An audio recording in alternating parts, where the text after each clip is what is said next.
अपनी ज़िंदगी में आपको एक बात लाज़मी और जल्दी सीख लेनी चाहिए और वो ये है कि आप किसी भी सूरत हाल में आपको रिस्पॉन्ड कैसे करना है। याद रहे कि आपने रिएक्ट करना नहीं सीखना है बल्कि रिस्पॉन्ड करना सीखना है।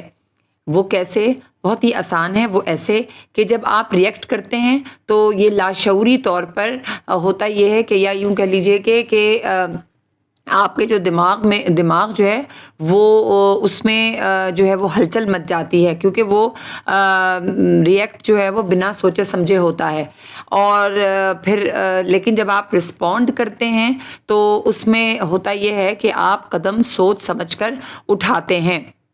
तो इसीलिए रिएक्ट जो है उसमें जो जज़्बात हैं वो आप पर हावी हो जाते हैं और रिस्पॉन्ड जब आप करते हैं तो आप जज़्बात पर हावी हो जाते हैं।